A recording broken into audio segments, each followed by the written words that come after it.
سڵەوتان لێ بێ خۆشەویستان. لەم زنجیرە ڤیدیۆیەدا هەوڵ دەدەین کورتکراوەی زنجیرە کتێبێک بڵاو بکەینەوە. ناونیشانی کتێبەکەمان مەملەکەتی شەیتانە کە لەلایەن نووسەری بەناوبانگ ماکوان کەریم کاری نووسینی بۆ کراوە. ئامانجی نووسەر لە نووسینی ئەم کتێبە ئەوەیە کە چاواشەکارەکانی سیحر و جادوبازی ئاشکرا بکە. هەروها ئەم کتێبەی نووسەر باسی کۆمەڵێک ڕووداوی زۆر سەیر لە خۆ دەگرێ کە خودی کەسایەتی ماکوان کەریم بەشداری مەیدانی لەم ڕووداوانەدا کردووە و لە کتێبەکەیدا بۆمانی باز دەکا. و نووسەر دەڵێ کە ڕووداوەکانی نێو ئەم کتێبە لە ژیانی ڕاستیدا بەسرم هاتووە و تەنها ناوی کەسایەتیەکانی نێو کتێبەکەی گۆڕیوە، ئەویش بۆ پاراستنی ناسنامەی کەسایەتی ڕاستەقینەکان. هەروەها کۆمەڵێک زانیاری زۆر لە خۆ دەگرێ سەبارەت بە چۆنێتی مامەڵەکردن لەگەڵ بابەتی جنۆکە و سحر و جادوبازیدا.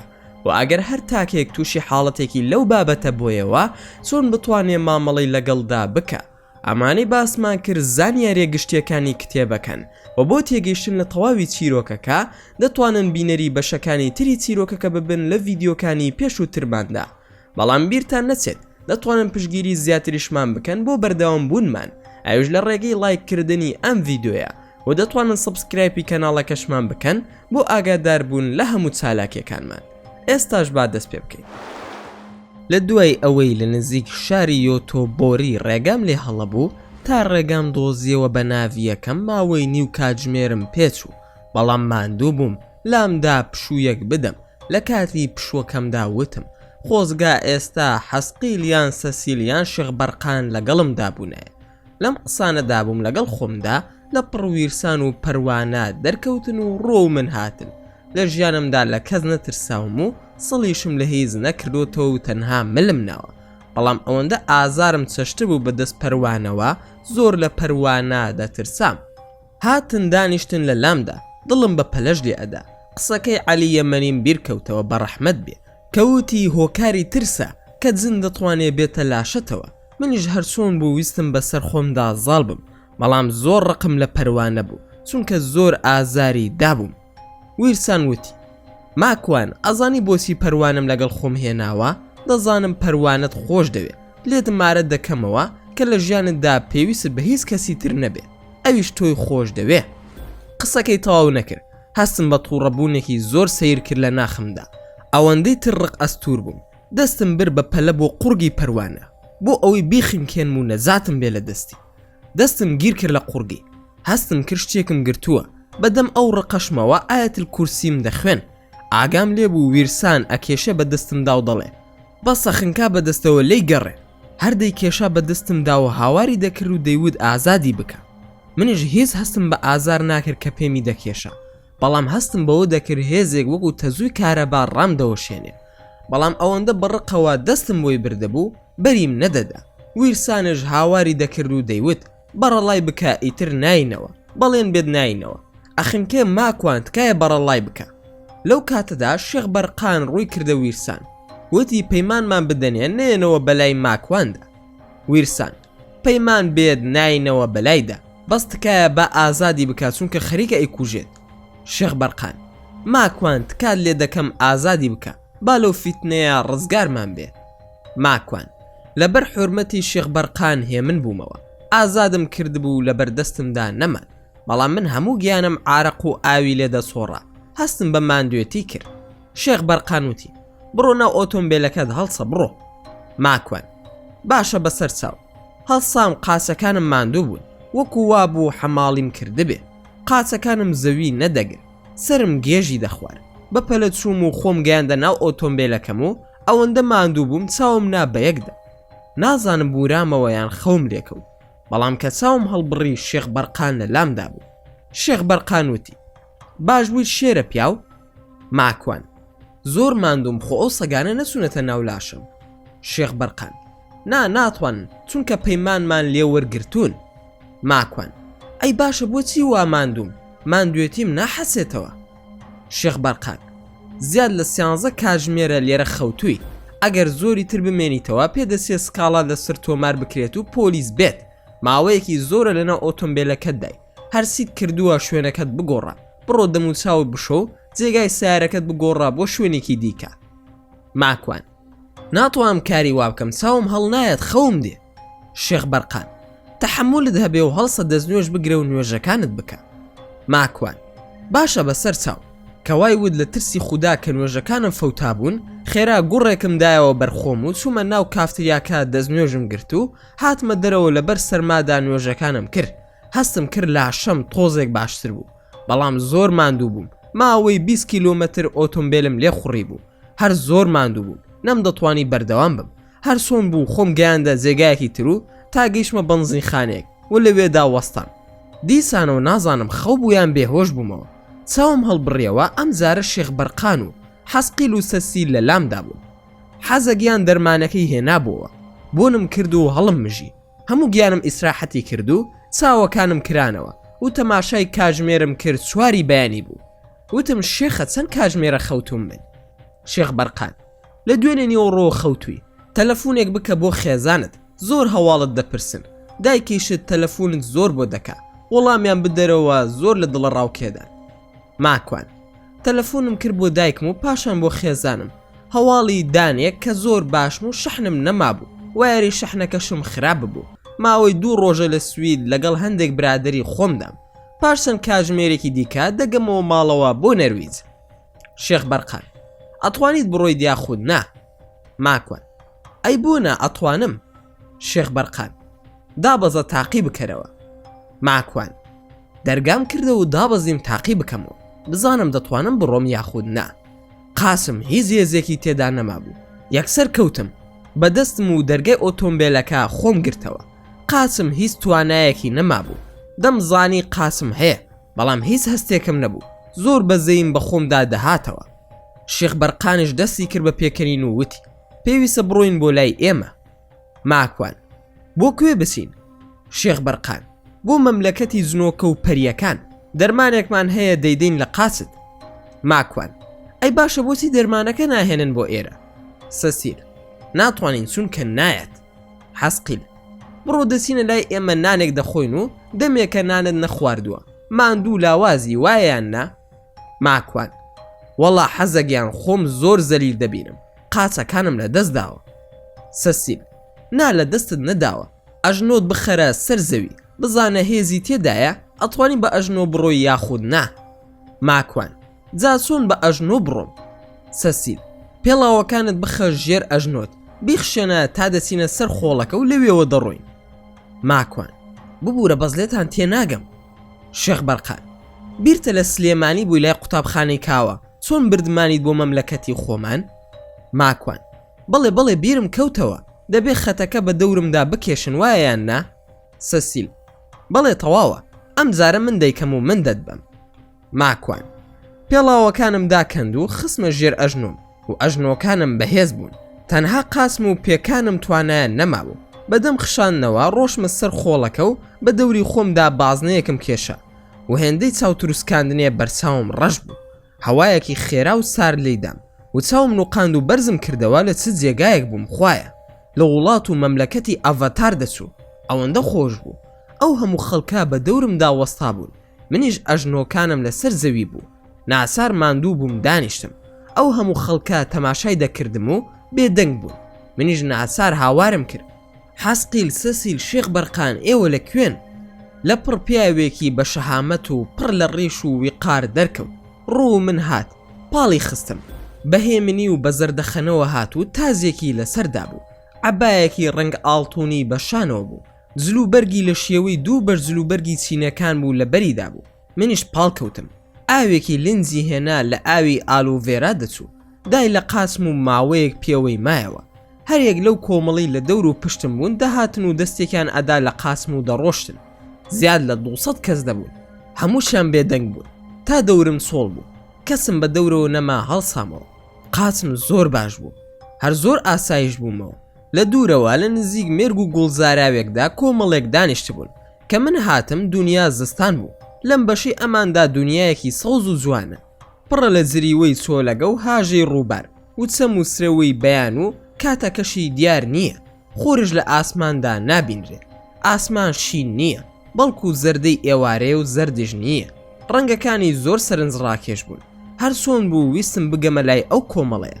هەر دەڕۆشم بۆ لای ئەوان و ئەو کۆمەڵێش دوور دەکەوتنەوە ماندوو بووم لە ڕۆشتن و کات وەکو خۆیەتی ئەوانش لە جێگەی خۆیاندا نەجوڵان کەسی من هەر بەوان ناگەم بەڵام کۆڵم نەدا و هەر ڕۆشتم تا گەیشتمە نزیکیان کۆمەڵێک بوون زیاد لە 10 کەس ئاوڕیاندایەوە حەسقیل و شێخ بەرقان و سەسیل و ڕاقیم بینی و ئەوانی ترم نەئەناسی شێخ بەرقان شکور ئێستا باشی ماکوان گیان ماکوان سوپاس بۆ خودا زۆر باشم خۆشحاڵم بە بینینتان و بە تایبەت کاکە ڕاقی برام هەواڵی حەنانی خوشکم چۆنە ڕاقی زۆر باشین کاکە ماکوان گیان ئێمە ئاگامان لە تۆیە سوپاس بۆ هەواڵ پرسینەکەت حەسقیل برسیتە ئێستا یاخودنا ماکوان لە ماڵەکەتاندام خەڵکی لە ماڵەکەیدا بە خەڵکی تر دەڵێت برسیتە سەسیلش بە پێکەنینەوە وتی ئێستا ئەوە دەخۆی لە ژیانتدا نەت خواردووە ماکوان ئەم بە ڕێزانەمان نەناسی چی دەخۆین سەسیل خواردنێکە ناوی ڤەڤە شینکەیە بۆ تۆ زۆر باشە و بۆ تۆ دروست کراوە شێخ بەرقان زۆرێکە لە ماسی کە بە دارێک برژێنراوە بۆ تۆ دوو کەڵەکەی تامی خۆش دەکا لە زیاتی خوێ و سوێری بە ئاوی سوێری دەریا لە دوای برژاندنی هەڵی دەژەنین لە ئاوی دەریا و تامی زۆر خۆشە شەرابی شیر و هەنگوینش بەسەریدا کراوە ماکوان خوا ڤەڤە شینکە بیهێنن بابی خۆم وا باسی دەکەن خەریکە سوێم دەبێتەوە بووی سەسیل بازارێ ئەمانەت پێ بناسێنم خیەل و مویال و ئەمبورد و هەرسێکیان بران و زۆر تۆشیان خۆش دەوێت شەڕی زۆریان کردووە لەسرت بابیال و منۆڵ ئامۆزان ئەوەش ڤاورنە برای عەزیز و گەورەی هەمومانە ماکوان خۆشحاڵم بەس ڤاورن ئەو کەسە نەبوو کە ئاڵۆ ڤێراکەی دابوو لە قاسم نازام دەرمانێکی دا لە قاسم وا بوویان نا ڤاورن بەڵێ من ئەوم حەکیم باشی ناو ئەم بەڕێزانم ماکوان بارەکە الله و فیکم خوا جەزات بداتەوە دەرمانەکەت زۆر کاریگەر بوو حەسقیل دەرمانی شوشەکەش هەر ئەم دروستی دەکات و زۆر شارەزایە لەو دەرمانانەی کە لە گژوگیا دروست دەکرێت ماکوان وەڵا ماوەیەکی زۆرە بە دوای شتێکی وا دەگەڕام گیانم تووشی پەڵەیەک بووە چارەسەری چییە ڤاورن کوان نیشانم بدە بزانم چییە ماکوان فەرموو بە تایبەت لە دەوری ژێڕانەکانیشم هەیە چەند زار سوومەتە لای دکتۆرش مەرهەمی بۆ نووسیوم هەر لێم دا و چاک نەبووە ڤاورن دەستی کرد بە ناو جانتاکەیدا و شتێکی دەرهێنا لە ڕەنگی خوێن دەچوو بەڵام ڕق بوو پێیدام و وتی ئەوە بخۆ بە پشتیوانی خودا چاک دەبی ماکوان منیش لێم وەرگرت و خواردم تامی زۆر خۆش بوو تامەکەی لە تامی زەنجەفیل دەچوو بەڵام بە شیرنتر و خۆش مەزەتر ماسی هات لەسەر نانەشان دانرابوو زۆر جوان برژا بوو وتم ئەوە ڤەڤە شینکەیە سەسیلش بە پێکەنینەوە وتی بخۆ بزانە ستامێک ئەدا هەموو مرۆڤایەتی شتی وای تێدا نییە ماکوان هەتی و زۆر چاوسنۆک دیاری خۆ بەشی تۆ ناخۆم سیلاوی بەڵام ڕاست دەکەی خۆشش دیارە بسملام کرد و ئەوانش بسملایان لێ کرد دەستمان کرد بە خواردن تامێکی خۆش و نایابی هەبوو دەستم کرد بە گیرفانمدا بە مۆبایلەکەم وێنەی بگرم ڤاورن وتی لە ئۆتۆمبیلەکە لە بیرت چوو نانەکەت بخۆ و بیر لە تەلەفۆن مەکەرەوە ئەم خواردنە بۆ تۆ باشە ماکوان دەستان خۆش سوپاسی داوەتیەکەتان دەکەم ئەرێ بەڕاست شێخ بەرقان من هەر دەبێت لەسەر خۆڵەوە بێم بۆ ئەم وڵات و مەملەکەتەی ئێوە شێخ بەرقان ئەگەر بەڕێز ڤاورن لێرە بێ من قسە ناکەم چونکە ئەو برا گەورە و شێخی هەمومانە ڤاورن ئەوە گەورەی خۆتانە بەڵێ کاک ماکوان دەبێ هەموو پێگەیشتنێک بە ئێمە و هاتنی تۆ دەبێت لە ڕێگای هەموو کەرەسە سروشتیەکانەوە بێت ناتوانین لە ڕێگای چیمەنتۆ یاخود لە نێوان تەلبەند و ئاسنی دروستکراوەکان خەڵکی بێتە لای ئێمە زۆر بە ئاستەم دەتوانی ئەو کارە بکەیت بەڵام جاران دەکرا ئێستا کەس لە ناو ئێمەدا ئەو توانایی نییە ئەوەشی ئەوەی هەیە لەم ناوچەی ئێمە نییە ماکوان ئێوە ئێستا لە کوێن و ئەم ناوچەی ئێوە ناوی چییە ڤاورن ئەم ناوچەیە ناوی مەملەکەتی ڤاورنە بە ناوی منەوەیە من گەورەی ئەم ناوچەیەم لای ئێمە هەر جنۆکەیەک حکمی هەر جێگایەک بکە شوێنەکە بە ناوی ئەوەوە ناو دەنرێ کاتێکیش کە ئەو مرد جێگرەوەکەی ناوەکەی دەبا ماکوان هەندێک پرسیارم هەیە خەریکە مێشکم دەخوا بەس پێم بڵێن ئێوە دڵ و مێشک و ئەو ئەندامانتان هەیە یاخودنا ڤاورن نەخێر ئێمە جۆرە لاشەیەکمان هەیە کە تەنها وزەیە وەکو ئێوە لە مادە نییە بەڵام دەتوانین لە ناو مادەدا جێگای خۆمان بکەینەوە تاوەکو بتوانین لەگەڵ خەڵکانێکی وەکو بەڕێزتدا قسە و ئاخاوتن و گفتوگۆ بکەین. ماکوان: ئێوە تەنها لەگەڵ مندا بەو شێوەیە قسە دەکەن؟ ڤاورن: نەخێر، لەگەڵ زۆر کەسی تردا پەیوەندیمان هەیە، بەڵام هەندێکیان توانای ئێمەی نامێنێ و داواکاریان زۆرە، ئێمەش ئیهمالیان دەکەین یان پەنا دەبن بۆ جنە شەیتانەکان لەگەڵ ئەوان تێک هەڵدەبن و ئامۆژگاریان دەکەین، بە قسەمان ناکەن و وازیان لێ دەهێنین. هەیە کەسی بەڕێز و خواناسە، بە کەڕاماتی دەزانێت و باسی ناکا لای خەڵکی. خەڵکێکیش هەیە وەکو تۆ توانای نووسین و دەربڕینی باشە، ڕاستیەکان دەگەێنێ، هەیە هەر باسی ناکە، دەترسێ خەڵک بڕوای پێ نەکەن. ماکوان: ئەی ئێوە مێژووی خۆتان دەنووسن؟ مێژووتان چییە ئێوە؟ ڤاورن: ئێمە وەکو ئێوەی مرۆڤ توانای زۆرمانەوەی بیرەوەریمان نیە لە ناو کەلەی سەرمان و مێشک کە ئێوە هەتانە، بەڵکو ئێمە زۆر کەم یادەوەری و بیرەوەری لامان دەمێنێتەوە، وەکو ماسی واین لە بیرمان دەچێتەوە، بەڵام کە چوینەوە سەری خی گەورە توانایەکی پێداوین شتەکانمان گشتی بیر دەکەوێتەوە وەکو خۆی. ئێمە بە دوای مێژووەوە نین، ئێوە دوای مێژوو کەوتون و لێکۆڵینەوەشی لەسەر دەکەن. لەم دواییانەدا فێر بووین مێژووی خۆمان لای ئێوەی مرۆڤ بنووسینەوە، چونکە هەڵدەگیرێ لاتان، لای ئێمەش هەڵ ناگیرێ. ماکوان: ئێوە چەندین ساڵی خۆتان نازانن مەگەر یاداشتی ناکەن؟ ڤاورن: نەخێر، ئێمە ئەوە ناکەین لە ئێسادا، بەڵام بەبێ ئەوەی تۆ بەخۆت بزانی ئەوە بۆ ئێمە دەکەی. ماکوان: زۆر ڕاستە، کەواتە من زۆر سوپاسی تۆ دەکەم. ئێستا زانیم بۆچی هاوکاری من دەکەن. دانیشتن لەگەڵ تۆدا فێری زۆر شتی کردم. سوپاس بۆ هێمنی و لەسەر خۆیت و کەسایەتیە جوانەکەشت. بەڵام ئایا هەیە بە پێسەوانی منەوە بنووسێ بۆ جنۆکە شەیتانەکان؟ ڤاورن: بەڵێ هەیە، بەڵام کێشە لە مرۆڤەکاندا هەیە کە تەڕەفی ئەو جنۆکە شەیتانانن، ناوێرن وەکو تۆ خۆیان ئاشکرا بکەن و بنووسن. ئەگەر بیشی نووسن هەمووی درۆ و دەلەسە و تەڵی سم دەنووسن بۆ ئەوەی خەڵکی سەرگەردان بکەن. ماکوان: مەبەستە ساحیرەکانە، ئەوانش دەردەکەون لە تیڤی و کەناڵەکانەوە سیحر دەکەن و خۆیان نمایش دەکەن. ڤاورن: بڕوا مەکە ئەوانە ساحیر بن کە دەردەکەون. ساحیر مەرزی ئەوەی لەگەڵ دەکرێت کە نابێت دەرکەوێت. خۆشەیتانەکان یەکزار ئەوەندە گەمژەنین دەستی خۆیان ئاشکرا بکەن، ناهێڵن ساحیرەکان دەرکەون مەگەر بۆ کەسانێک کە بزانن زوو هەڵدەخەڵەتێن. ماکوان: ئەی ئەوانە چین لەو شوێنانەوە دەردەکەون، شتی سیر و سەمەرە دەکەن.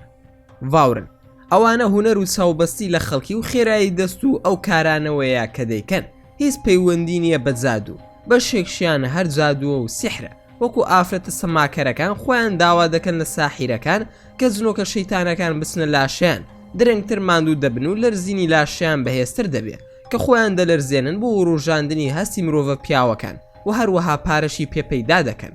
هەر شتێکیش تاوان بێ ئەوان هاوکاری مرۆڤ دەکەن. ماکوان: ئەی من بۆ قاسم ئاوای لێ هات و ئەوەندە ماندوو بووم، قاسەکانم لە دەستدا بوو، تا بە کەڕەمی خوای گەورە و پاشان دەرمانی جەنابەت توانیم باش بم.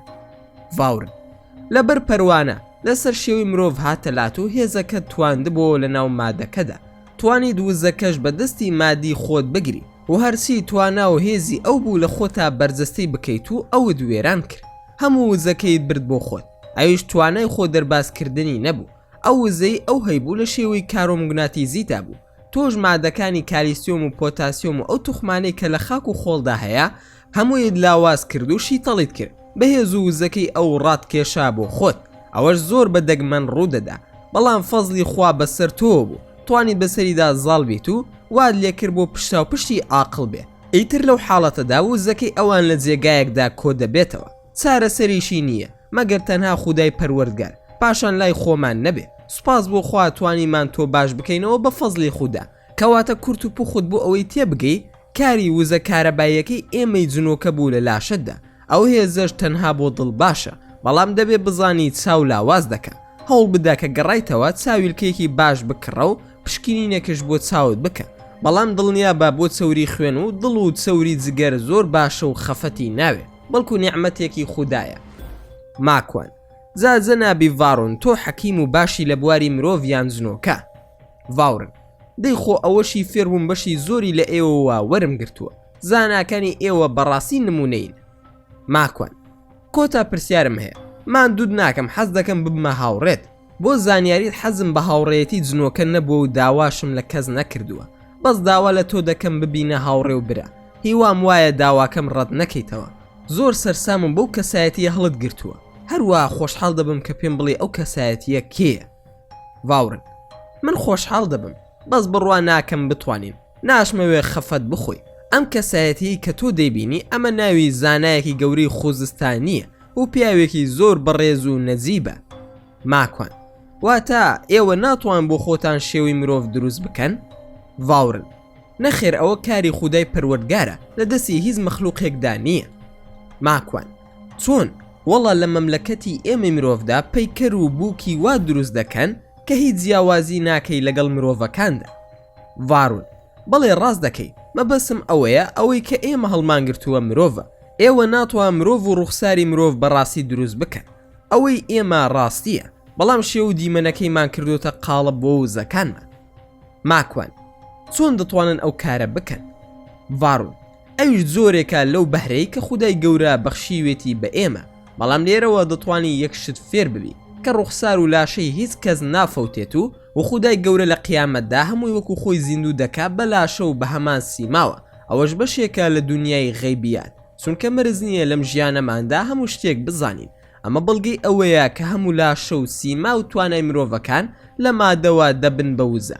بە هەمان شێوە ئەویش ڕۆح ئاراسی دەکات و دەیهێڵێتەوە شێوە و سیماکەی، بەڵام مادەکەی دەفەوتێت تا لە قیامەتدا بارانێکی وەکو تۆوی پیاو دەبارێ لەگەڵ عەجم کە لە پشتی ئێوەی مرۆڤدا هەیە تێکەڵ دەبێت و سەر لە نوێ DNA-یەکان سالاک دەبنەوە، هەموو کۆدەکانیان دەکەوێتەوە کارکردن و دەست دەکەنەوە بە دروستکردنی ئەندامەکانی لاشە بە شێوەیەکی زۆر خێرا.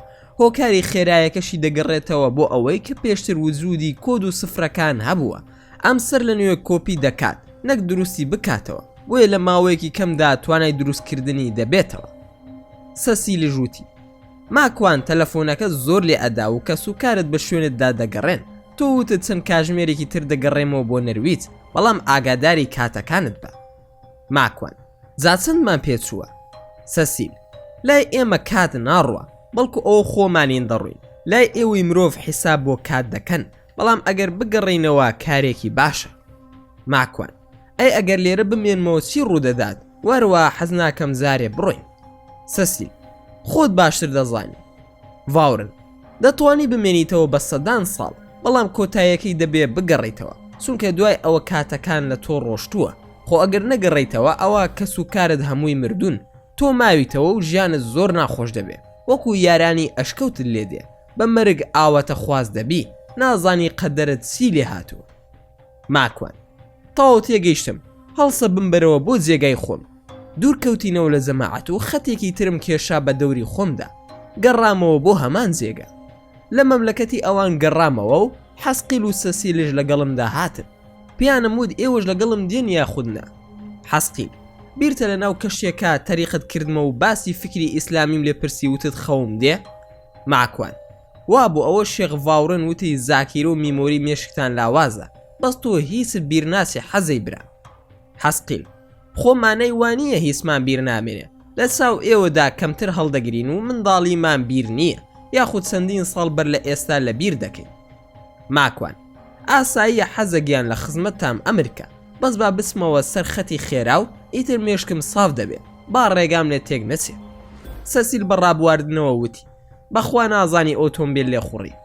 ماکوانش دەڵێ: زۆر تووڕە بووم، وتم دەوەرە پیاو بەو تۆ لێی بخوڕە، دەی سەسی لە سیلاوی، تۆ کە قسە دەکەی من هەر خەیاڵم دەڕوە. سەسیلش بە پێکەنینەوە وتی: وەڵام من زنۆکەم و پیاویشم، جا ئۆتۆمبیل چییە؟ فڕۆکەشت بۆ لێ دەخوڕم. ماکوانش دەڵێ: من ڕاستەوخۆ وەستام، پێی وت فەرموو لێی خوڕە سیلاوی. سەسیل: بڕۆ باشە، بەخوا بەزێت دێڵین ئەبێ خۆت تا نەرویز بە تەنها هەر تفقوت بدەیت و بێکەس و هاوڕێ بڕۆی. بەوە ترساندمی کە ئۆتۆمبیل لێ خوڕین بە تەنها زۆر ناخۆشە، خاڵی لاوازی منی دەزانی، قسەم نەکرد و وتم حەزەگیان قسەی خۆت بکە، لە خزمەتی تۆدام. حەسقیل: دەمەوێت بزانم خوێندنەوە چییە بۆ خوێندنەوەی مێژوو ڕەهەندەکانی، چۆن دەیبینی تۆ؟ ماکوان و حەسقیل لەم قسە و باسانەدا بەردەوام بوون. ماکوانش وەڵامی یەکە بە یەکی پرسیارەکانی حەسقیلی دەدایەوە. دواتر سەسیلیش چەند پرسیارێکی کرد. ماکوان وەڵامی پرسیارەکانی ئەویشی دایەوە. دواتر ماکوان لە کۆتای قسەکانیدا بە سەسیلی وت: ئێستا تێگەیشتی لە وەڵامەکان یاخودنا؟ سەسیلی ژووتی: نا، هیچ تێنەگەیشتم. ماکوان دەبڕۆ ملت بشکێنە و دابەزە. منیش خۆم بۆ کێ ماندوو دەکەم و قسەی زدی بۆ دەکەم. ئەوەندەم زانی سەسیل دیار نەما، هەر حەزەمایەوە زۆرم نەمابوو بگەمە ماڵەوە، ئەویش جێی هێشتم. بەیانی بۆ بەرسایی گەشتمەوە ماڵەوە کە خێزانم بینیمی وتی ئەوە لەکوێ بووی؟ لەوە دەچێت لە شەڕ و بەرەکانی جەنگ هاتبیتەوە. ئەو هەموو ماندوو بوون و سەر و چاو تێکسوونەت بۆ پێوە دیارە. ڕاستی دەکرد ماندوێتی ڕێ و ئیسراحەت نەکردنم ئەو ماوەیە کە مابوومەوە بۆنی عارەق سڵکنیم شەکەتی کردبووم. خێرا سووم خۆم شۆرد و نانێکی باشم خوارد و لێی خەوتم تا دەمە و عەسر بەو جۆرە بووم. دواتر سووم بەرەو دوکان، دەستم کرد بە کارکردن و ماوەیەکی زۆر پشوم بە خێزانمدا. ئەویش ماندوو بوو. بەردەوام بووم لە کاری ڕۆژانە و ژیانم زۆر ئاسایی ببووەوە. ئێوارەیەکیان دوکانم داخست. پیاوێکی خزمی خۆم تێڵی بۆ کردم و وتی تا ماڵی ئێمە وەرە ئیشم پێتە. کە چوون بۆ ماڵیان دەنگە دەنگێک کەوتبووە نێوانی کسەکەی و مێردی کسەکەی، دەیانویست لە یەکتری جیا ببنەوە. منیش کە چووم سوپاس بۆ خوددا نەمهێش ئەو جیابوونەوەیە ڕوو بدە. لەسەر هەندێک پەیماندان بە یەک ڕێکم خستنەوە. خانەوادەی هەردوو لا دانیشت بوون. یەکێک لە خانەوادەی ماڵی زاوە ناوی بەهزت بوو. دەستی کرد بە قسەکردن و ڕووی تێکردم و وتی هەرچەندە من بڕوام بە ئاین و دین نییە، بەڵام کاریگەری پیاوانی ئاینی زۆرە و لاشم سەیرا کە ئیسلام وردە وردە بەرەو کۆتایی دەڕوا. کەسێکی زیرەکی وەکو کاک ماکوان هەر بەو شێوەی 1400 ساڵە کار دەکات. دەست خۆشی لێ دەکەم، بەڵام ئەو هەموو ماندوو بوون و هێز و توانایەت بۆ لە خزمەتێکی تردا بەکار نەهێنی. ماکوان خۆی لە ڕاستیدا ئەلمانیەت و بێدینی ئێوەی خومار کردووە، لە بنەڕەتی خۆتان لابراون. خۆت دانت پێدانا تا کەسێکی دیندار نەهاتە ناو کێشەکە نەتانتوانی چارەسەری بکەن. ئەوە گەورەی من نییە، بەڵکو گەورەی ئیسلامە. بەهجەتیش وتی من ناڵێم وانە، بەڵام ئیسلام باوی نەماوە، ئەلمانیەت جێگای گرتوتەوە. ئەوە منیش و تۆش لە وڵاتی ئیلمانین.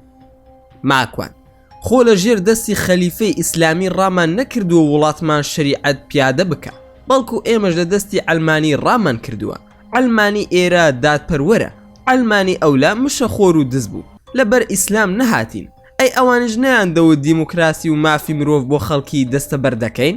کارە باشیان بۆ دەستەبەر نەکرا. دەزانی ئەوانش ئەو حاڵیان بەسەر ئێمەداهێنا ئەلمانی بوون؟ بەهجەت کاکە ئەلمانی ئەوەندە ترسناک نییە. ماکوان چۆن ترسناک نییە؟ هەرچەندە من ناحەقی تۆ ناگرم، چونکە ئەلمانیەکان چوار تاوانی گەورەیان ئەنجام داوە بەرامبەر بە خەڵکی موسڵمان لەسەر خاک و زێد و مەڵبەندی خۆیاندا کە ئەوانیش بریتی بوون لە تاوانی یەکەم دروستکردنی ڕۆژهەڵات ناسەکان، تاوانی دووەم دانان و دروستکردنی گەرایی خۆیان لە ناو موسڵماناندا، تاوانی سێم گەورە نیشاندانی ڕۆژ ئاوە، تاوانی چوارم شێواندنی واقعی وڵات و میلەتی موسڵمانان. لە ڕاستیدا ئەگەر بمەوێت لەسەر ئەم چوار تاوانی ئەلمانی بدوێم زۆری دەوێت.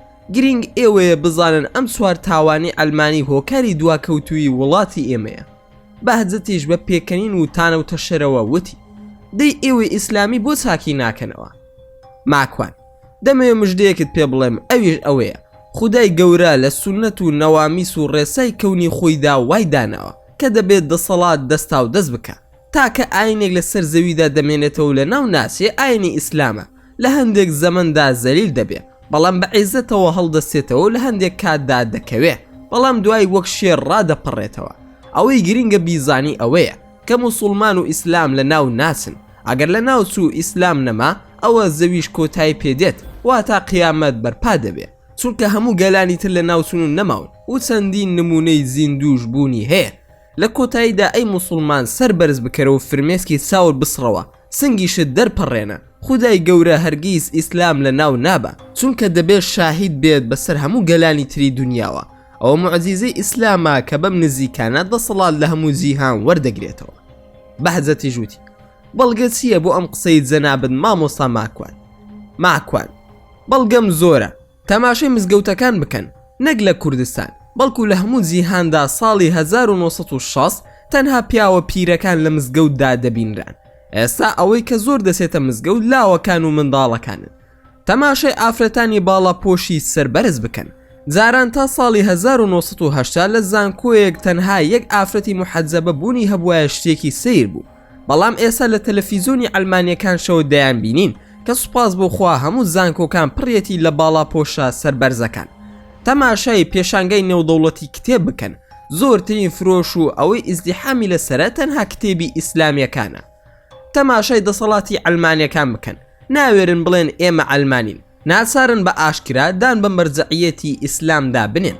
تەماشای ڕۆژ ئاوا بکەن، شار و شارۆچکە نییە موسڵمانان مزگەوتیان تێیدا نەکردبێتەوە، ڕۆژ بە ڕۆژ ڕێژەی موسڵمانان زیاد دەکات. تەماشای ڕاگەیاندنەکان بکەن لە جیهاندا، ناچارن مامەڵە لەگەڵ موسڵماناندا بکەن بە هەموو شێوەیەک. تەماشای ئابووری و بۆرسەی جیهانی بکەن، لە ڕۆژ ئاوادا بەشی بانکی ئیسلامی کراوەتەوە کە مامەڵە بەڕیبان ناکە، ئەوانە هەمووی بەڵگەن. بەحزەتی ژووتی ببوورە کاک ماکوان، من دەبێ بڕۆم، منداڵەکانم تەنهان، خۆشحاڵ بووم کە کۆتایی هات باسەکەمان و هیوای ژیانێکی باش بۆ هەموو لایەکتان دەخوازم. ئەو ڕۆژ و ماڵ ئاواییمان کرد. دواتر کاک شەماڵ هات و هەندێک پرسیاری هەبوو. ماکوان وەڵامی پرسیارەکانی ئەویشی دایەوە. لە دواییدا کاک شەماڵ وتی کات درەنگە دەبێ منیش بڕۆم. ماکوان فەرموو کاک شەماڵگیان تۆش بڕۆ. لە دواییدا منیش هەڵسان بەرەو ماڵەوە هاتمەوە. ماکوان دەڵێ لە هەڵسانم لەناو مەزیسەکەدا بەڕێکەوتم بەرەو ماڵەوە.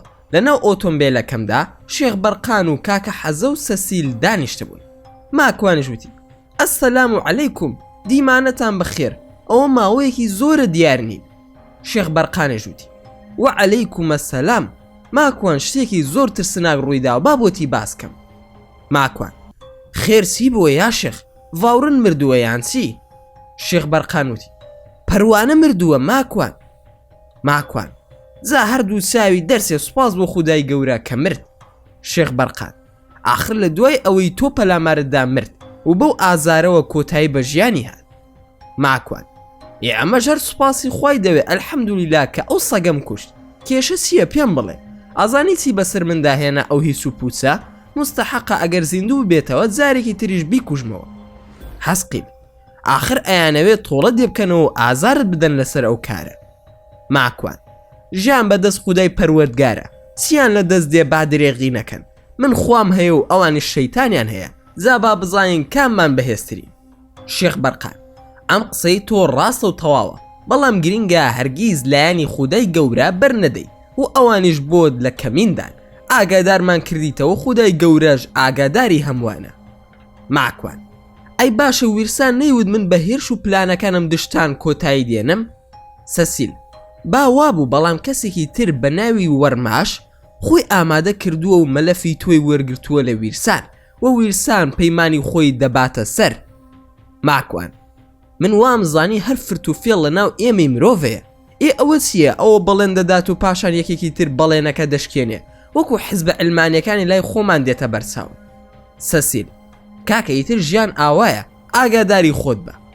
ماکوان جا ئەم تەڕەماشە ناوی وەرماشە بەهێزترە لە ویرسان؟ سەسیل هەر وەکو یەکن لە پلە و پایەدا، بەڵام ویرسان هێمنتر بوو، ئەم زۆر خێرا و بێڕەحمە. ماکوان چییە سەسیلی برام، ئەم ترسێنی یان چی؟ سەسیل نەبەخوا تەنها ڕاستیەکەت بۆ باز دەکەم، خودای گەورە پشت و پەنای هەمووانە، پاشان دڵنیا بە ئێمەش پشتت بەرنادەین.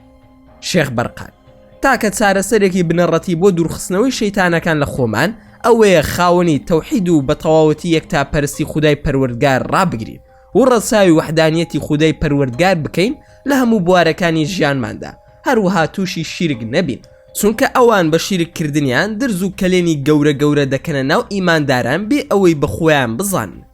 سەسین تەوحید چییە؟ چەند جار ویستومە ئەو پرسیارە بکەم، دەزانم خودای گەورە تاک و تەنهایە، بەڵام دەمەوێت لە زانستەکە تێبگەم. شێخ بەرقانش وتی تەوحید بریتیە لە یەکەم یەکتاپەرستی لە خوایەتی و هەموو جۆرە بەندایەتیەکانی، هەر لە نوێژ و زیکر و حەز و ڕۆژ و تا خوێندنی قورئان و سەربڕین و قوربانی کردن، هەموو ئەمانە پاداش و سزای لەسەر دیاری کراوە لە دنیا و لە قیامەتیشدا. بۆ نمونە ئەوەی نوێژ نەکا لە یاسای ئیسلامدا سزا دەدرێ، یان ئەوەی زەکات نەدا بە هەمان شێوە لە دنیادا سزا دەدرێ. وەک ئەبوو بەکر خەلیفەی موسڵمانان ڕەزامەندی خودای لەسەر بێ کردی و لە مێژوودا بە جەنگی هەڵگەڕاوەکان ناسراوە، کەواتە ئەمە بۆیە سزای بۆ دانراوە دەبێت سەروەری بپارێزێت. دووەم یەکتاپەرستی لە پەروەردگارێتی خودای متعالدا، هیچ کەس ناتوانێت لا بدا لەوەی کە ئەم گەردوونە خودای گەورە و کارساز دروستی کردووە بنیادی ناوە و بە جوانترین شێوە دروستی کردووە. ئەوەی هاوبەشت بۆ خودای گەورە دابنێ لەناو ئاینی ئیسلامدا سزا دەدرێ و هەر وەک چۆن حەلال سزا درا و پێی وابوو خوددا دەتوێتەوە لەگەڵ مرۆڤەکاندا، یاخود هەندێک لە سۆفی و شیعەکان پێیان وایە پیاوساکان شتیان بەدەستە. خوای گەورە داوێتی بەدەست ئەوان و وەکیلن بۆ خوددا کە پەنا دەگرن بە خودای متعال لەو جۆرە گفتارە شیرکیانە. زۆرێکیش لەوان لە سەردەمی یوسف کوڕی تاشفین و ئەبوو منسووری موحیدی سزا و حەدی لەسەر دانراوە، چونکە لە سەردەمی سەلەف موسڵمانان زۆر بە کەمی تووشی ئەم جۆرە شیرکیاتانە دەبوونەوە تا ئەو کاتەی تەرجومەی فەلسەفی یۆنانی و بیر و بۆچوونەکانی مەجووسی هاتە ناو موسڵمانان لە سەردەمی دوای هاڕونە ڕەشید ڕەحمەتی خوددا لە هەموو پیاوچاکانە بێ لە سەردەمی مەئمونەوە دەستی پێکرد. ئەمەش بە درێژای مێژوو موسڵمانان باسییان لەم چەمکە هەڵانە کردووە بۆ ڕاستکردنەوەی تێگەیشتنەکان و پاراستنی شەرعیەتی خودای گەورە، چونکە ئەگەر سەروەری تەوحید و بیر و باوەڕی نەبێ ئەم ئیسلامە هیچ بەندایەتی و کارێکی تێدا دروست نییە. هەر وەک چۆن کە مرۆڤێک موسڵمان دەبێت سەرەتا پێی ناڵی نوێژ بکە یان ڕۆژوو بگرە یان حەز بکە، بەڵکو پێی دەوترێ شایەتومان بێنە و بە تەوحید دێتە ناو ئیسلام. بە هیچ شێوەیەک لە ئیسلامدا دروست نییە نیو بەندایەتی بۆ خوددا، دەبێ هەرسی کارە بۆ خوددا بێ، چونکە لە بەندە وەرناگیری ئەگەر هەمووی بەشی خوا نەبێ، کەواتە سەروەری ئەم چەمکەش هەر پارێزراو بووە بە درێژای مێژووی ئیسلام کە موجەدید لە دوای موجەدید پاراستوێتی. سێم، ناو سیفاتە پیرۆزەکانی خودای متعال دەبێت سەروەری ناو سیفەتەکانی خوددا بپارێزێت. ئەگەر موسڵمان قەناعەت و بیر و بڕوای وایە خوددا دەپەرستێت و خوددا هەیە، ئاخر ناشێ خودای گەورە سیفاتی حاکم بێ بڵێن ئاساییە ئێمەش هاوکاری دەبین لە حاکمیەکەدا. پەنا بە خودای گەورە، خودای متعال هاوکاری ناوێ یان لە خودای گەورە کەم بکەینەوە بڵین ئەو نازانێ یاسا بۆ مرۆڤ و جنۆکەکان دابنێ، ئێمە خۆمان دای دەنین. ئەمە کەی پاراستنی سەروەری سیفات و ناو پیرۆزەکانی خوددایە، پێویستە ئەو سەروەریەش بپارێزرێ.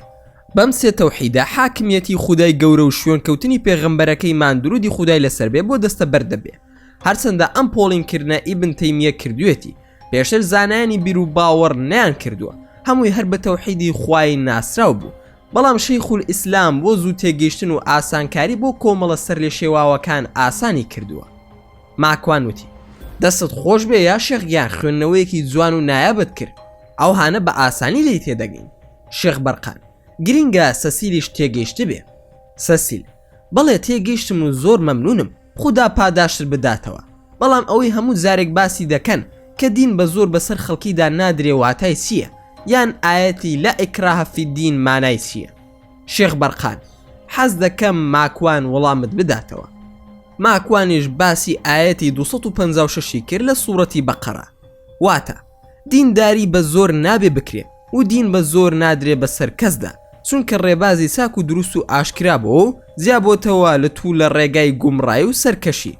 جا ئەوەی باوەڕی نەبێ بە تاغوت کە بریتیە لە هەموو ڕێگە و ڕێباز و هێز و بەرنامە و بت و لادانێک و باوەڕی دامەزرا و بێنێ بە خوددا، بێگومان ئەو دەستی گرتووە بە بەهێزترین هۆکاری ڕزگاریەوە، شوێن دامەزراوترین بیر و باوەڕ کەوتووە کە هەڵ ناوەشێت و هەڵ ناتەکێ و هەمیشە پتە و دامەزراوە. خودای گەورەش بیسەر و زانایە. بەم شێوەیە ماکوان کۆتای بە ئاەتەکە هێناوتی کاتێک کە ئەم ئاەتە دابەزی موسڵمانان لەو پەڕی دەسەڵات و هێزدا بوون. عەرابیەکان واتە عەرەبە دەشتەکیەکان منداڵی خۆیان دەناردە لای جوولەکەکان بۆ ئەوەی لە میدراسی ئەواندا فێری خوێندەواری بن. دوای ئەوەی کە دەگەڕانەوە بۆ ناو کەس و کاریان هەمووی بە جوولەکەی دەگەڕانەوە. دایک و باوکیشیان بۆ موسڵمان بوونیان زۆریان لێدەکردن. خودای گەورەش ئاەتی دابەزاند و فەرمووی ئاین بە زۆر ناسەپێنرێ، مانای ئەوەیە بیر و باوەڕی خەڵکی بە زۆر ناگۆڕدرێ ئەگەر سی ڕاستی و حەق لەگەڵ چەواشەکاری و باتڵ ئیسلام زیای کردوتەوە. ئەمە گەورەی ئیسلام دەگەێنێ کە ترسی نییە لە ئازادی بیر و باوەڕ، بەڵکو خەڵکیشی ئازاد کردووە بۆ کوفرکردن. ئەوە تا خودای گەورە ڕێگەی داوە بە جوولەکە مەسیحی و زەردەشتی و لە قورئانیشدا ئەحکامی بۆ دیاری کردوون بە ئارەزوی خۆشیان کوفر دەکەن کە دەڵێن عیسا کوڕی خودایە و هەندێک لە جوولەکەکانش دەڵێن عوزێر کوڕی خوایە و زەردەشتیەکانش بڕوایان بە فرەخوای هەیە وەکو ئەهریمەن و ئەهوو ڕامزادە و زەراوەن. ئیسلام لە ڕووی ئازادیەوە هیچ کەس لە قاڵب نادا و مافی کەسیش پێشێڵ ناکە. پێغەمبەری خوددا درودی خودای لەسەر بێ بەشێکی مزگەوتەکەی دایە مەسیحەکانی نەجران بۆ حەوانەوە عیبادەتی خۆیان. برادێکی قسە خۆش لی تێکچووە، وا دەزانێت بیر و باوەڕ و مەشروب خواردنەوە وەکو یەکوایە. ئاخر داما و مەی خواردنەوە سپەی وەندێکی هەیە بەسەر بیر و باوەڕ و ئازادیەوە. لە ساڵەکانی 1960 ئەمریکا بەڕەسمی داوای کرد کە لە وڵاتەدا مەی قەدەغە بکرێت، بەڵام سەرکەوتوو نەبوو. لە وڵاتێکی وەکو نەرویز لە هەندێک لە جێگاکاندا دەبێت لە سەر و 18 ساڵ بن تا مەی بکڕن و هەندێک جێگاش هەیە دەبێت 25 ساڵ بێ بۆی بتوانێت مەیە قورسەکان بکڕێ. ئایا ئەمە پێشەڵکردنی مافی تاکەکانە یاخود دەسەڵات دەیەوێت بیان پارێزێ؟ ئەگەر کەسێک مەی بخواتە و شۆفێری بکە، ئایا ئەمە ئازادیە یان خۆکوشتنە؟ ئازادی عەقڵی دەوێ و زەبتی دەوێ نەک بەرەڵایی. ئەگەر ئازادی بەرەڵایی بێ کەواتە دەبێت ئازادی بۆ ئازادی داوا بکەین. سەبارەت بە ئاەتی لا ئیکراهە فی الدین خیتابە بەرامبەر بە هەموو کافر و بێباوەڕێک. ئەگەر کەسەکە بە ئاشکرا خواردیە و خەڵکی بەرەو ئەوە برکە مەشروب بخۆنەوە و خۆشی بەسەرخۆشی دەرکەوت و تاوانەکەی ئاشکرا کرد، بانگەشی بۆ بەدڕۆشی و مەی خواردنەوەکەی خۆی کرد بە دڵنیاییەوە جەڵدی لێ دەدرێ تا 3 جار ڕێگا پێدراوە. بەڵام ئەگەر هەر وازی نەهێنا، ئەوە لەو کەسانەیە کە لە کۆمەڵگەدا زیادەیە و دەبێت پاک بکرێتەوە و بسێتەوە بۆ لای خودای پەروەردگار. بەدایان هاوڵمان هەبوو کە مەشروب خۆر بوون ڕەزامەندی خودایان لێبێ، وەکو ئەبوو میحزن ئەلسەقەفی تەنها لە کاتی جیهاددا ئاشکرا دەبوو کە مەشروبی دەخوارد، بەڵام لەبەر ئەوەی کە مەبەستی نەبووە کە ئاشکرا بێ چەندین جار جەڵدی لێدراوە، بەڵام مەبەستی نەبووە بانگەشی بۆ بکە و خەڵکی بەرەو ئەو کارە ڕابکێشێ. مجاهیدیش بووە و هاوڵی پێغەمبەری خوداش بووە درودی خودای لەسەر بێ. یاخود ئەو کەسەی کە لە ماڵێکی خۆیدا مەشروبی دەخواردەوە و ئیمامی عومەر ڕەزامەندی خوای لەسەر بێ چاودێری کرد و بەسەر دیواردا چووە ماڵەکەی. کەسە مەشروب خۆرەکە تانەیدا لەو کارەی وتی: من لە ماڵی خۆمدا مەشروب دەخۆمەوە ئازادم کەسی دەکەم. کارە خراپەکانی تۆش ئەوەیە کە جاسوسیت کردووە بەسەر منەوە، هەروەها بەبێ مۆڵەتیش هاتوویتە ماڵەکەم. وێ ئیمامی عومەر دەست بەجێ داوای لێبوردنی کردو و چووە دەرەوە. گەورەی ئازادی لە بیر و باوەڕدایە. سەسی لەژووتی: دەست خۆش ڕوون بۆیەوە بۆم. شێخ بەرقان: ماکوان هەوڵ بدا کەمتر بە تەنهابی. لە هەموو حاڵەتەکاندا ئێمە و شەیتانەکانیش دەتوانین لە تەنهاییدا بینەلات. لە وجودی خەڵکدا هەرگیز ناتوانین بینەلات، بە تایبەتیش لە کاتێکدا کە خەڵکی موسڵمان حوزوریان هەبێ لەگەڵتدا. ئەوە شەیتان و جنۆکە خراپەکارەکان دوور دەکەونەوە لێت و ناتوان کاریگەری لەسەر دروست بکەن. ماکوان: ڕاستە یا شێخ، بەڵام خۆشت دەزانی تەنهایی زۆر زار پێویستە بۆ ئێمە و مانان، تەنانەت بۆ سافکردنی مێشک و ئارامی دڵ و دەروونمان. شێخ بەرقان: تەنهایی و خەڵوەت لەگەڵ خودای خۆت بۆ عیبادەت و بەندایەتیەکان هیچ کێشەی نییە. مەبەستم تەنهایی زۆر جار مرۆڤ بەرەو تاوان دەبا. خۆت ئەوە باش دەزانی وایە یان نا؟ ماکوان: ڕاستە، بەڵام من بڕوان بە قەزا و قەدەری خوایش هەیە. حەسقیم: تخوا منیش دەمەوێت لەو قەزا و قەدەرە تێبگەم. ماکوان: هەموو موسڵمانێک چیرۆکی پێغەمبەر موسا سەلامی خودای لێبێت لەگەڵ بەندەیەکی چاکە خواست کە ناسراوە لە ناو کووردا بە خێری زینە یاخود خدری زینە، لە دیندا ناسراوە بە خضر سەلامی خوددا لەویش بێت. تۆش دەزانی ئەو چیرۆکە حەزەگیان؟ حەسقیل: ئەی چۆن نازام، هەموو جومعەیەک دەیخێنمەوە لە سوورەتی کەهفدا. ماکوان: باشە، بارەکە الله فیکم، خوا قبولی بکالێت. کەسێک لە موسای پرسی زیرەکترین مرۆڤی سەرزەوی کێیە؟ پێغەمبەر موسا فەرمووی منم. لە دواییدا خودای گەورە بە پێغەمبەر موسای فەرموو: لە تۆ زیرەکتر بوونی هەیە، بەندەیەکە لە بەندە ساکەکانمان. خودای پەروەردگار لە جێگەیەکدا مەوعیدی بۆ دانان کە یەکتری ببینن. موسا و هاوکارەکەی کە ناوی یوشعی کوڕی نونە کەوتنە ڕێو، ئەو بەندە چاکە خوازەیان بینی، بوونە هاوڕێ و کەوتنە ڕێگا. لە ڕێگادا خضر بەلەمێکی کون کرد، لە کاتێکدا بە خۆڕایی هەڵی گرتبوون. پاشان زلەیەکی لە منداڵێکدا و کوشتی. دوای ئەوە چوونە دەیەک و کەس میوانداری نەکردن و نانیان نەدانێ. کەچی کەوتە قورشێلان بە پێغەمبەر موسا سەلامی خوای لێبێ بۆ چاکردنەوەی دیوارەکە. باشە پێم بڵێ بۆچی؟ حەسقیل: منیش نازانم بۆچی. ماکوان: ویستی پێی بسەلمێنێ کە قەدەری خودای گەورە لەگەڵ یاساکانی گردووندا یەکانگیرە. بیری خستەوە بە کوونکردنی بەلەمەکە کە تۆ لە ناو تابوتێکدا ژیان و چۆتە ماڵی فیرعون. لە کاتێکدا یوکابدی دایکت و مەریەمی خوشکت وایان دەزانی دەخنکەی. عیمرانی باوکیشی ئەو شەوە لەسرە حەرەسی بوو لە ماڵی فیرعون. پاشان زلەیەکت لە پیاوێکدا و کوشتت. ئەویش تەفسیری ئەوەت بۆ دەکا قەدەری ئەو منداڵە بە ویستی خودای گەورە کۆتایی هاتووە لە بەرساکە خوازی دایک و باوکی. ئەگەر ئەو کابرای تر کە بە زلەیەک کوشتت بمایە فیتنەی زیاتری دروست دەکرد. پاشان سویتە مەدیەن و ئەو شێخەی پێی وتی کە پارێزراوی لە دەستی خراپەکارەکان، تۆ وازانی خراپەت کردووە بە چاکە و بۆ شکایەوە پلەی پێغەمبەرایەتیت بەدەستهێنا لەوێ. ئەو دیوارش کاڵی ساندەوە پێت هەر قەدەری چاکە و باشێ، موسای پێغەمبەر قەدەری چووە لای ئەو دوو ئافرەتەی کە مەڕەکانی بۆ ئاودان، هەمان قەدەرە بۆ ئەو دوو منداڵە دیواری ماڵە ڕووخاوەکەی بۆ هەڵساندنەوە تا گەنجینەکەیان دەستکەوێتەوە. کورت و پوخود ئەوە وەڵامی قەزا و قەدەری خودایە بۆ هەموو مرۆڤێک، چونکە خودای گەورە خاوەنی سیستەمێکی بەدیعە، مرۆڤ هەرسی بەسەر بێت دڵنیا بن لە چاکەیە و خودای گەورە زوڵم لە کەس ناکە. بەڵام کێشە لەوەدایە مرۆڤ پێی پێنابە، بۆیە ئارامگرتن لەسەر قەزا و قەدەر خێرت دەست دەکەوێت، کەواتە هەر کات ناڕەحەتیت بەسەردا هات بزانە پەروەردگار تۆی لەبیر نەکردووە. شێخ بەرقان: دەستەکانت خۆش و دەم و عەقڵت پڕ بەرەکەت لە قسەکردن و زانیاریەکانتدا ماکوانگیان. بارەکە الله فیکم. گەشیتە بەر دەرگای ماڵەوەتان و ئێمەش دەبێت بڕۆین و تۆش ماندویت، ئاگاد لە خۆت بێ، لە دوورەوە چاودێرین لەگەڵتا و خودای گەورە چاودێری هەمومانە و ئاگادارە بەسەرمانەوە. ماکوانی ژووتی: ئەی ئەو تەڕەماشە ناوی چی بوو؟ ناوەکەیم بیر چوویەوە. شێخ بەرقان: ناوی وەرماشە. پاشان ماکوان کەریم دەڵێت لە دنیای ئەمڕۆدا بە تایبەت لە هەرێمی ئێمەدا کاری جادوبازی لە پەنای جادوبازیشدا هەڵخەڵەتاندنی خەڵکی کارێک و دیاردەیەکی بەرچاوە، بەدەیان بەرنامەی تەلەڤیزیۆنی لەسەر ئامادەکراوە. ئەم کارە ماڵی زۆر خەڵکی وێران کردووە. کۆمەڵێک ساحری بەرچاو پەیدا بوون لە پیاوان و لە ژنان لە هەرێمی کوردستاندا، هەمیشە خەریکی ئەو کارە قێزەونن کە لە دوای هاوبەشدانان بۆ خودای پەروەردگار گەورەترین تاوانە. حکومەکەی لە ئیسلامدا کوشتنە و هەندێک دەڵێن پاکبوونەوەشی نییە. لەم کتێبەدا باسی زۆری جادو پاشان بەتاڵکردنەوەی بەشێکیمان کردووە. لە بەشی داهاتوودا بە پشتیوانی خوددا زیاتر باسی دەکەینەوە. لەم دواییانەدا یاسایەکی نوێ سەبارەت بەو پرسە دەرچوو لە هەرێمی کوردستاندا کە لە ڕاستیدا کارێکی زۆر باش بوو. ئەو کەسانەی کە لە بواری جادوبازیدا کار دەکەن خەڵکی بەدڕەوشن و داوێن پیسن. مەرزی ساحر و جادوباز ئەوەیە کە دەبێت داوێن پیس بێت و درۆزن و خراپەکار بێ. خودای گەورە ژوای کردووە کە بە زووترین کات لەناو کۆمەلگادا بناسێتەوە.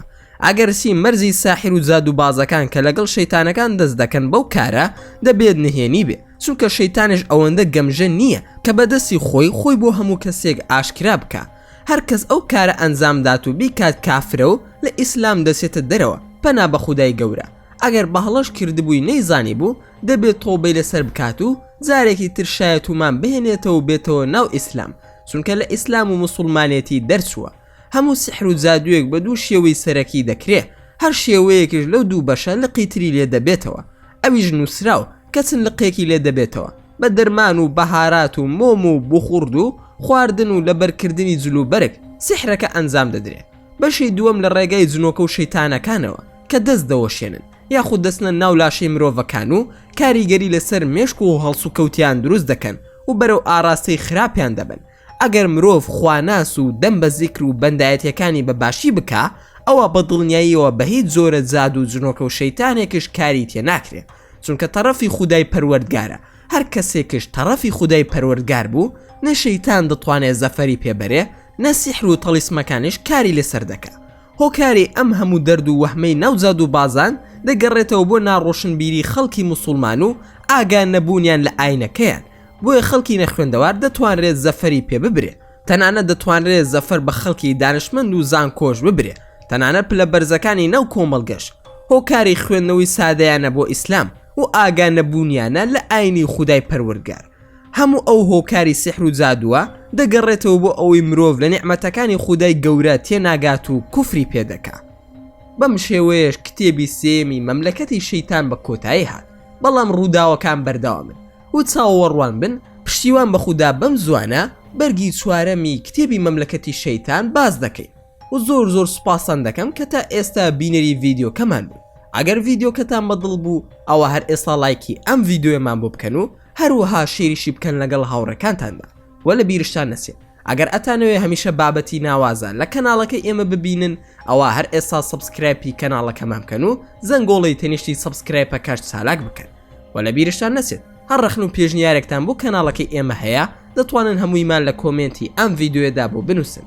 و دووبارە و سێبارە سوپاسان دەکەم بۆ تەماشاکردنی ڤیدیۆکەمان. تا ڤیدیۆیەکی تر و تا کاتێکی تر هەر شاد و بەختەوەر بن و خواتان لەگەڵ بێت و ئامانەتی خودا بن.